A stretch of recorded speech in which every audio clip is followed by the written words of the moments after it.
ఉంటాడు కూడా. ఎప్పుడు ఆది అంతము దేవుడు ఉంటూ ఉన్నాడు. దేవుడు ఆకాశమును భూమి ఆకాశములను ఆది యందు దేవుడు భూమి ఆకాశములను సృజించెను. ఎక్కడుంది? ఆదికాండం 1:1 ఉంది అన్నమాట. ఆదికాండం 1:1 దేవుడు భూమి ఆకాశములను సృజించనని మాట ఉంది అన్నమాట. ఈ భూమి ఆకాశంలో ఏ పదార్థం చేత సృష్టింపబడినాయి అంటే ఏ పదార్థం ద్వారా కూడా సృష్టింపబడలేదు. ఆకాశము భూమి ఏ పదార్థం చేత కూడా సృష్టింపబడలేదు. హెబ్రీలో ఉంది 11:3. హెబ్రీ 11:3 ఏమనిందంటే దేవుడు భూమి ఆకాశములను కనబడేదు ఏ పదార్థముల చేత కూడా సృష్టింపబడలేదన్నమాట. తర్వాత యోబు 26:7 కూడా ఏమనిందంటే యోబు 26:7 ఏమనిందంటే దేవుడు భూమిని శూన్యం పైన వేలాడదీసినాడంట. ఆయన ఎవరు? సర్వశక్తి గల దేవుడు కదా, ఆయన ఏమైనా చేయగలడన్నమాట. కాబట్టి శూన్యములో భూమిని వేలాడదీస్తాడు. భూమి ఎంతుంది తెలుసా మనకి? తెలియదు కదా. కానీ శూన్యంలో దేవుడు భూమిని వేలాడదీస్తూ వచ్చాడు. ఆ శూన్యంలోనే దేవుడు భూమిని సృష్టిస్తూ వచ్చినాడనమాట. శూన్యంలో దేవుడు భూమిని సృష్టిస్తూ వచ్చినాడనమాట. దేవుడు ఆదికాండం 1:2 ఏముందంటే భూమి నిరాకారంగాను శూన్యంగాను తెలుసు చాలా మందికి ఉండేది కదా.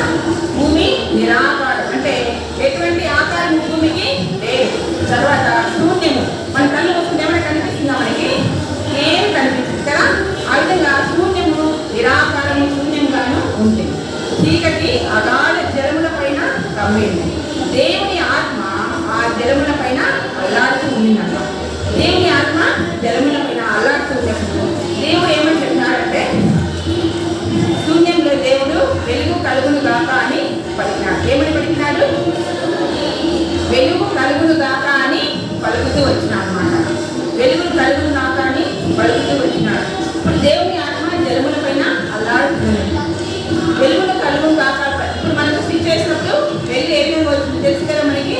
కరెంట్ పోయినప్పుడు స్విచ్ చేస్తాం, స్విచ్ చేస్తానే వెలుగు వస్తుంది. ఆ విధంగా ఇక్కడ కూడా దేవుడు వెలుగు కలుగును గాక అని పలుకుతానే ఏమైంది? వెలుగు వచ్చింది. ఎక్కడ వెలుగు వచ్చింది? శూన్యంలో వెలుగు వచ్చింది కదా. ముందు ఎక్కడుంది భూమి ఎంత? శూన్యము, చీకటి ఏమి కనబడదు. అట్లా ఏమొచ్చిందంటే దేవుడు వెలుగు కలుగును గాక అని పలుకుతానే ఏమొచ్చింది? వెలుగు వచ్చిందన్న. వెలుగు వస్తానే ఈ యొక్క ప్రపంచమంతా దేవుని వాక్యం వలన హెబ్రీ 11:3 ఏముందంటే దేవుని మాటలు ఎంతో శక్తితో కూడిన అన్నమాట. దేవుని మాటలు శక్తి. నేను చెప్పినా కదా ఫస్ట్లోనే దేవుడు ఎటువంటి వాడని చెప్పినా సర్వశక్తి గల దేవుడు. ఎటువంటి వాడు దేవుడు? సర్వశక్తి గల దేవుడు. నోటి మాట చేత వేటినైనా ఇస్తాడన్నమాట. వెలుగు కలిగిన దేవుడు హెబ్రీ 11:3 ఏముందంటే ప్రపంచములు దేవుని వలన దేవుని వాక్యం వలన నిర్మాణమైనవి కాదు, అందును బట్టి దృశ్యమైనవి కనబడి పదార్థములచే నిర్మింపబడలేదు. అంటే ఇప్పుడు మనం చూసేవన్నీ పదార్థముల చేత నిర్మింపబడలేదు. ఎట్లా నిర్మించబడ్డాయి? దేవుడు కలుగును గాక అంటే కలుగుతూ వచ్చినాయి అన్నమాట. అంతే కదా. దేవుడు నోటి మాట ద్వారా కలుగును గాక అంటే కలుగుతూ వచ్చినాయి అన్నమాట. దేవుడు వెలుగును చీకటిని వేర్పరిచాడు. ముందు చీకటి కన్నా ఉండేది కదా. అప్పుడు దేవుడు వెలుగును కలుగును గాక అని పలికినప్పుడు రెండు ఉంటాయి కదా, చీకటి ఉంటుంది, వెలుగు ఉంటుంది. అప్పుడు ఆ రెండింటిని దేవుడు వేరుపరుస్తూ వచ్చినాడు అన్నమాట.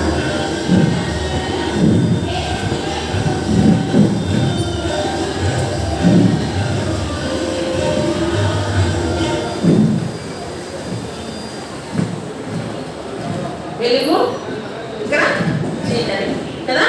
ఈ వెలుగు వచ్చేసి చీకటి. దేవుడు వెలుగును చీకటిని వేరుపరుస్తూ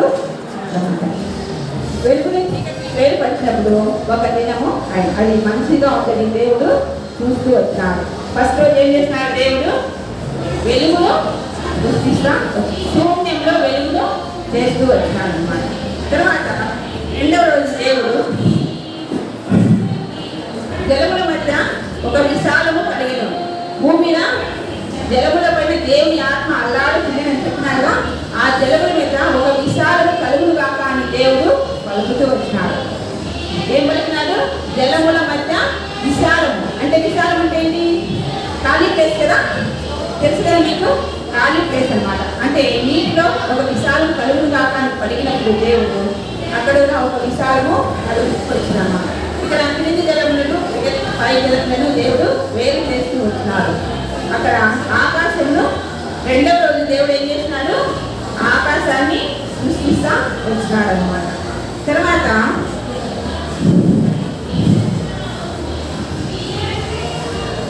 ఫస్ట్ రోజు ఏం చేసినాడు? ఏం పలికినాడు? వెలుగు కలుగును కాక అని పలికింది. రెండవ రోజు జలముల మధ్య విశాలం కలుగును కాక అని పలికి నీటి జలములను వేరు చేసినప్పుడు అక్కడ ఏం కలిగింది? ఆకాశాన్ని చూపిస్తూ వచ్చినాడు.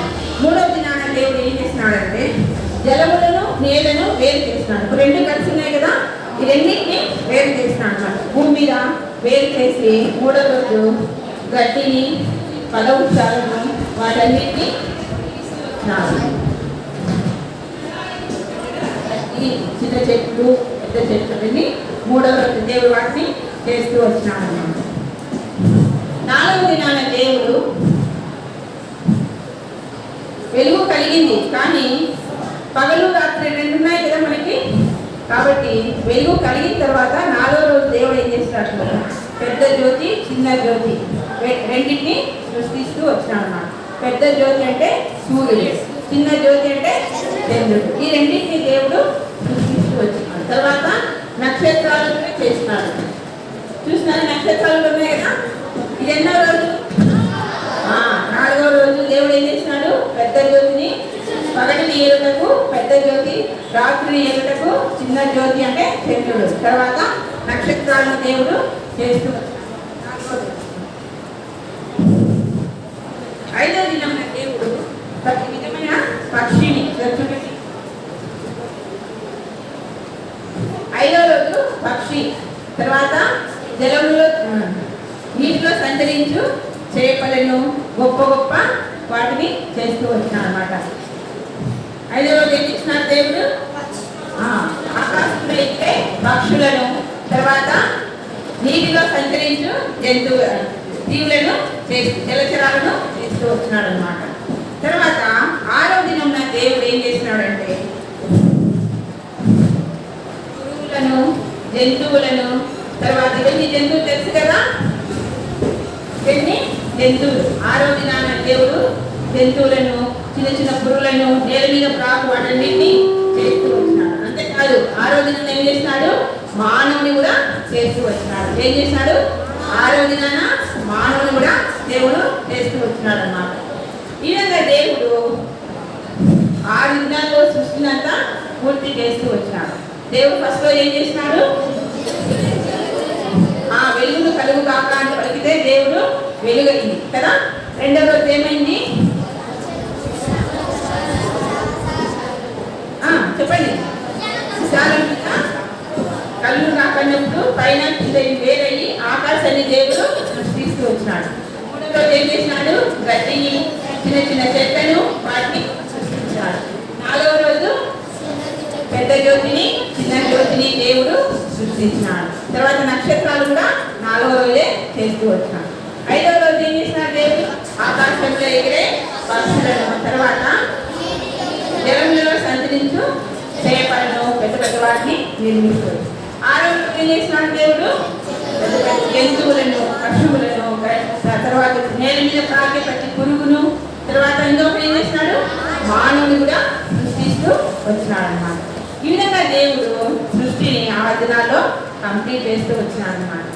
ఆకాశంలో ఉన్న నక్షత్రాలను చూసినప్పుడు, తర్వాత పర్వతాలు వీటన్నిటిని చూసినప్పుడు సర్వశక్తి గల దేవుడు వీటన్నిటినీ మనము సృష్టించడానికి జ్ఞాపకం చేస్తాం కదా.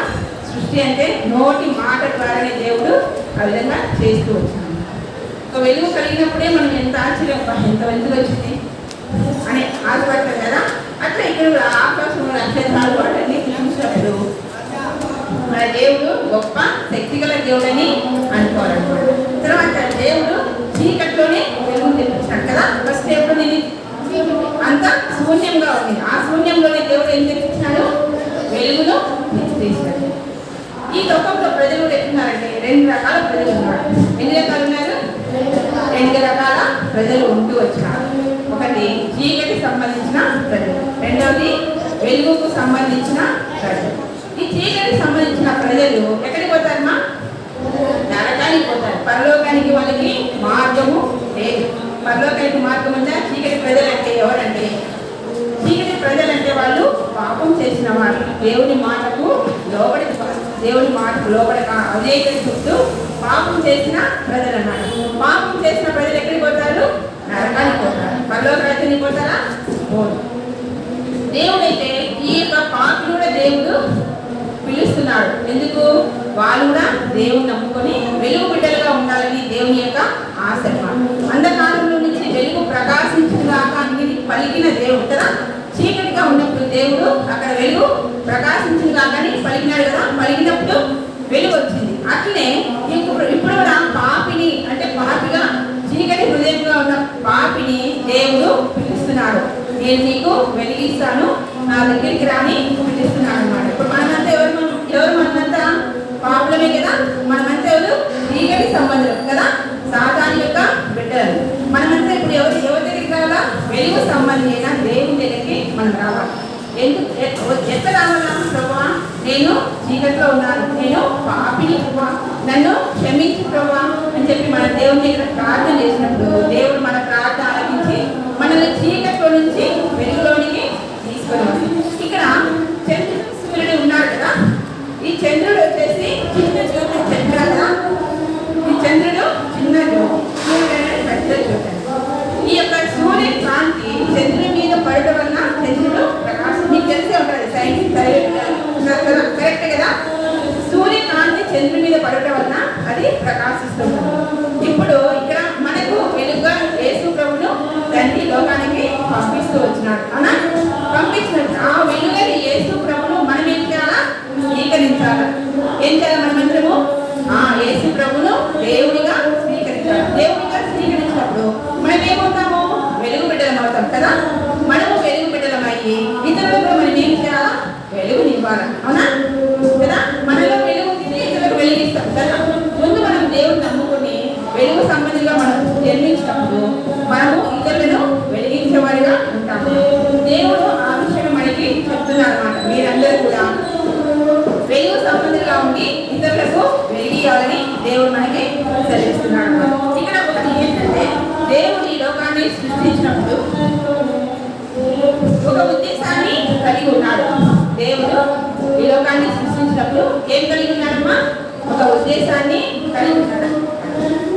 ఆకాశం ఇక్కడ చీకటి, వెలుగు, తర్వాత జంతువులు ఇవన్నీ ఉన్నాయి కదా. పక్షులు, సముద్రాలు, చేపలు, వీటన్నిటిని ఏరుటకు ఒక మనిషి కావాలని దేవుడు ఉద్దేశం కలిగి ఉన్నాడు.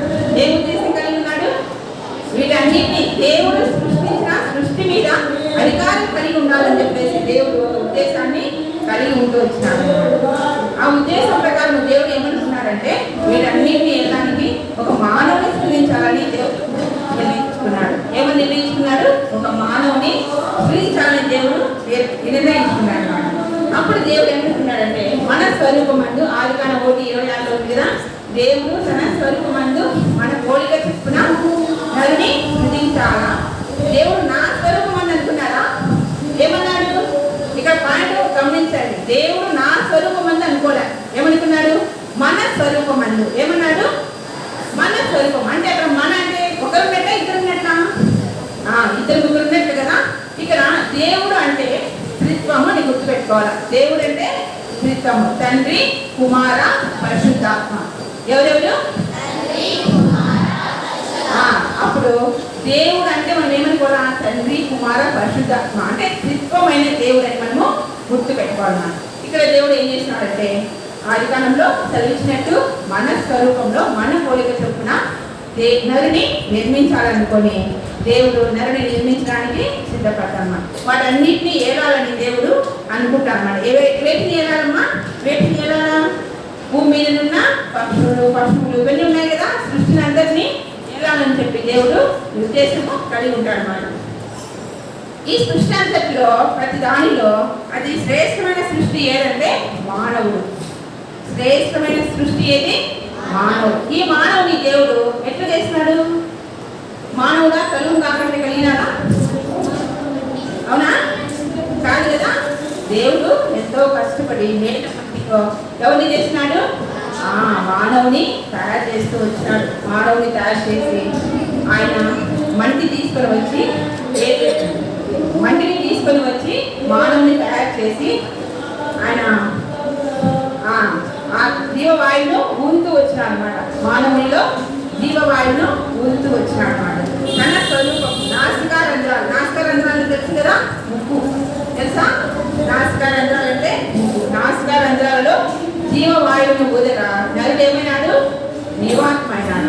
ఇది మంచిదని దేవుడు చూస్తూ వచ్చినాడు అనమాట. నరుని చేసిన తర్వాత దేవుడు మంచిగా ఉందని చెప్పేసి చూస్తూ వచ్చినాడు. ఇది మంచిగా ఉందని చెప్పేసి చూసిన తర్వాత నరుడు దేవుడితో సహవాసం చేస్తూ వచ్చినాడు. అంటే ఇక్కడ జంతువులు ఏమన్నా సహవాసం చేస్తాయా? మనిషితో అదే కదా. కానీ దేవుడితో ఈ మానవుడు, ఆ మానవుడికి పేరు పెట్టినాడు. దేవుడు ఏమని పేరు పెట్టినాడు? ఆదామని పేరు పెడుతూ ఈ ఆదాము దేవుడితో సహవాసాన్ని కలుగుతూ ఆయనతోనే జీవిస్తూ వచ్చినాడు. తర్వాత ఆయనకి ఆదాము శరీరంతో ఉన్నాడు. తర్వాత ఆత్మ ప్రాణాన్ని కూడా దేవుడు ఎవరికి ఇచ్చినాడు? ఆదాముకి ఇస్తూ వచ్చినాడు. ఒకవేళ శరీరం చనిపోయినాక ఆత్మ ప్రాణం అనేది నశించినా కూడా ఆత్మ ప్రాణం అనేది జీవం కలిగి ఉంటాయన్నమాట. జంతువులకు ఉన్నాయేవి? జంతువులకు లేవు. జంతువులు కూడా దేవుడిని ఆరాధిస్తాయా? ఆరాధించలేదు. ఇక్కడ మానవునికి దేవుడు ఆత్మ ప్రాణం ఇచ్చినాడు కాబట్టి దేవుని ఆరాధిస్తూ వచ్చినాడు. తర్వాత సృష్టిని చేసిన తర్వాత వీటన్నిటి నియంత్రణకు దేవుడు మానవుని చేసిన తర్వాత ఆదాముకు దేవుడు ఆయన జీవించడానికి ఒక ఏదైనా తోటను ఉంచుతూ వచ్చినాడు. ఏం తోటమా? తెలుసులే మీకు అందరికీ కదా. ఒక ఏదైనా తోటను దేవుడు నిర్మిస్తూ వచ్చాడు. తూర్పున ఏదైనా తోటలో తూర్పున ఒక ఏదైనా తోటను చేస్తూ వచ్చినాడు అన్నమాట. ఈ తోట ఎంతో చక్కగా రమ్యమైనదిగా ఉంటూ వచ్చింది. ఆ తోటలో చాలా చాలా ఫలాలన్నీ ఉంటూ వచ్చింది. ఆదాము ఆకలి వేస్తుందా? ఆకలి వేస్తుంది. ఏం తింటారు ఆదాము? తోటలో లేవా పండ్లన్నీ మంచిగా పండ్లు ఉంటూ వచ్చినాయి. ఆ పండ్లన్నింటినీ తింటూ ఆకలి తీర్చుకునేవాడు అనమాట ఈ ఆదాము. ఆకలి ఏం లేదనే అతనికి తెలియదు. ఎప్పుడు ఆకలి వేసినప్పుడు పోయి ఫలాలన్నింటినీ తినేవాడు అనమాట.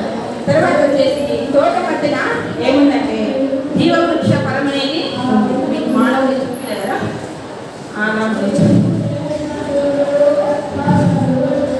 ఆదామును తయారు చేసి నాస్కారంధ్రాల్లో జీవవాయువును ఊదినప్పుడు ఏమైనాడు?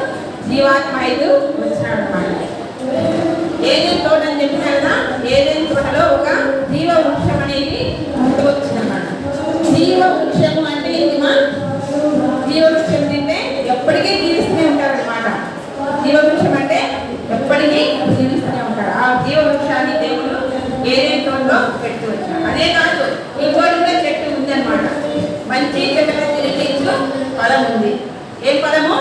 మంచి చెట్ల తెలివించు ఒక చెట్టును కూడా దేవుడు అక్కడ పెడుతూ వచ్చాడు అనమాట.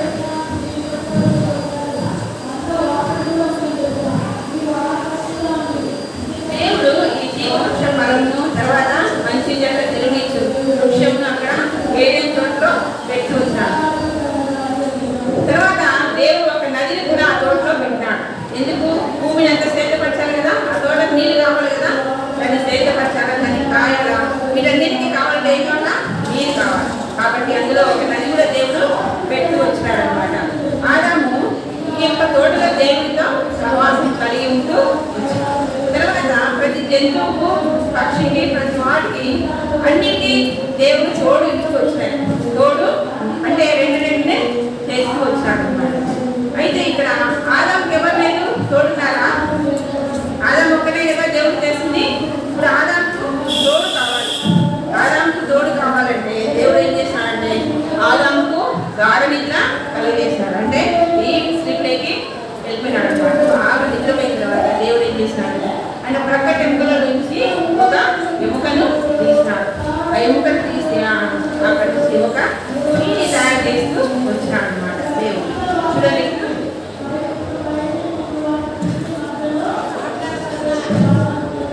ఇక్కడ ఒక స్త్రీని తయారు చేస్తూ వచ్చినాడు అనమాట. ఆదాం దగ్గరికి వేసిన తర్వాత ఆదాం దగ్గరికి ఆ స్త్రీని దేవుడు తెచ్చినాడు. అప్పుడు ఆదాం నా ఎముకలలో ఒక ఎముక, నా మాంసంలో ఇది నరునిలో నుండి తీయబడింది. నరుడు అంటే ఎవరు ఇక్కడ? ఆదాము కదా. కాబట్టి ఆమెని నారి అనబడని చెప్తారు. అవ్వ తర్వాత అవ్వ అని పేరు పెట్టారు. తర్వాత నిత్యము వీళ్ళు ఏం చేస్తారంటే తోటలో దేవునితో సహవాసం కలిగి ఉండేవాడు అన్నమాట. ఆదాము అవ్వలు ఏదైనా తోటలో చాలా సంతోషంగా ఉంటూ వచ్చినారు. ఎట్లున్నారు? చాలా సంతోషంగా ఉంటూ వచ్చినారు. ఇప్పుడు మనకి ఈ లోకంలో సంతోషం ఉందా? ప్రతి మానవునికి సంతోషం అనేది ఉందా? ప్రతి మానవునికి సంతోషం ఉందా? సంతోషం లేదు కదా. ఏదో ఒక దాంట్లో కొరత, అంతం ఉన్నా కూడా ఏదో ఒకటి కొరత. కాబట్టి మానవునికి సంతోషం అనేది లోకంలో లేదన్నా. ఆదాము అవ్వలు పాపం చేసినందువల్ల ఆ యొక్క సంతోషాన్ని ఓడిపోతూ వచ్చినారు. ఇది మన లెసన్ కాదు కానీ చెప్తున్నాం, మన నెక్స్ట్ లెసన్ లో వస్తుంది. ఇక్కడ కూడా మనం కూడా పాపం చేయడం వల్ల మనకు మన సంతోషాన్ని కూడా పోగొట్టుకుంటూ వచ్చినాం అన్నమాట. దేవునికి అవిధేయులమై మనం సంతోషం అనేది మనము ఓడిపోతూ వచ్చినాం అన్నమాట. తర్వాత ఏదైనా తోట కంటే మనకు దేవుడు ఏం పెట్టినాడు? ఆదాము జీవించడానికి ఒక ఏదైనా తోట పెట్టినాడు కదా. మనకు ఏదైనా తోట కంటే ముఖ్యమైనది ఒకటి అందరు ఏదని పరలోకం. ఏంటి మాది? పరలోకంలో అయితే ఎప్పటికీ సంతోషంగా ఉంటాము. అక్కడ ఏర్పు అనేది లేదన్నమాట. దుఃఖము ఏర్పు అనేది ఏమీ లేవు. ఎట్లా మనకి పరలోకం చేస్తాం? మనము యేసు ప్రభువు మన సొంత రక్షకుడిగా అంగీకరించినప్పుడు మనం ఎక్కడికి వెళ్తాము? పరలోకానికి వెళ్తూ వస్తాం అన్నమాట. పరలోకంలో మనకు ఆకలి ఉండదు, దాహం ఉండదు. తర్వాత ఏమన్నా ఉంటుందా? ఏదైనా తోటలో ఆదాము ఆకలేసిందా? ఆకలేసినా కూడా అను తింటూ వచ్చినా అన్నమాట. ఫలాలు ఉన్నాయి కాబట్టి ఆకలి అనేది కనపడకుండా వచ్చినా. ఇప్పుడు పరలోకాన్ని ఏదేని కంటే శ్రేష్టమైనది మనకి ఏమి ఇచ్చినాడు దేవుడు? పరలోకాన్ని ఇస్తూ వచ్చినాడు. ఆ పరలోకంలో మనం చేరాలంటే ఏం చేయాలి? మనము యేసు ప్రభువు దగ్గర ఒప్పుకోవాలి. ఏమని ఒప్పుకోవాలా? ప్రభువా, నేను పాపిని. మనం ఎటువంటి వారము? చీకటి సంబంధం కదా. ఎటువంటి వారం మనము? చీకటి. ఎందుకు చీకటి వచ్చింది మనలోకి? అవిధేయమై పాపం చేయడం వలన, అంటే మన జన్మతోనే మనము పాపం అన్నమాట. ఆ పాపం చేయడం వలన చీకటి మనలోనికి వచ్చి మనము ఎట్లయినాము? పాపము చీకటి సంబంధంగా అయినాం. కాబట్టి మనం ప్రార్థన చేసి దేవుడి దగ్గర ప్రార్థన చేస్తాడు. దేవుడు మనల్ని ఏం చేస్తాడు? వెలుగు సంబంధంగా చేస్తాడు. ఆ పరలోక రాజ్యము అంటే ఏదైనా కంటే శ్రేష్టమైన దేశాన్ని మనకు అందమైన పరలోక తోట మనకు దేవుడు ఇస్తాడు అన్నమాట. కాబట్టి మనం ఏం చేయాలి? ఇప్పుడు దేవుడి దగ్గర ఒప్పుకోవాలి. ఏమని ఒప్పుకోవాలా? ప్రభా, నేను పాపిని, నన్ను చీకట్లో నుంచి నాకు కూడా వెలుగు కావాలి ప్రభా అని ప్రార్థన చేసినప్పుడు దేవుడు శ్రేష్టమైన ఏదైతే తోట కంటే శ్రేష్టమైన పరలోక దేశాన్ని మనకు అనుగ్రహిస్తాడు.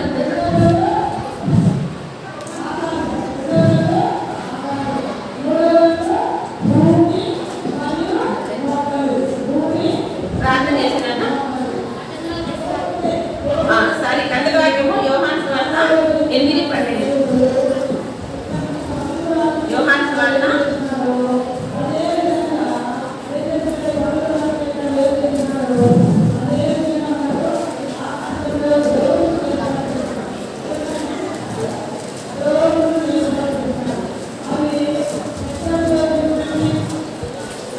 మరలా యేసు, నేను లోకములకు వెలుగును, నన్ను వెంబడించువాడు చీకట్లో నడవక జీవపు వెలుగు కలిగి ఉండని వారితో చెప్పాను. కంటవాక్యం ఇది. ఈరోజు ఫస్ట్ రోజు కంటవాక్యం. లెసన్ పేరు ఏం చెప్పినా? ప్రపంచము మానవ. దేవుడు ప్రపంచాన్ని ఏ విధంగా నిర్మించాడో తెలుసుకున్నాం కదా. నోటి మాట ద్వారా ప్రపంచాన్ని సృష్టించుకొచ్చాడు. మానవుని తన చేతుల ద్వారా తయారు చేసి నాశకాలు జీవవాడు పునరులు జీవాలు ఈ రెండు మనకు మన లెసన్ ప్రపంచము మానవుని అర్థమైందా? కంటవాక్యం వచ్చేసి యోహాను సువార్త 8:12. నేను లోకమునకు వెలుగును, నన్ను వెంబడించువాడు చీకటిలో నడవక జీవపు వెలుగు కలిగి ఉండని వారితో చెప్తాను. ప్రార్థన చేస్తున్నాను.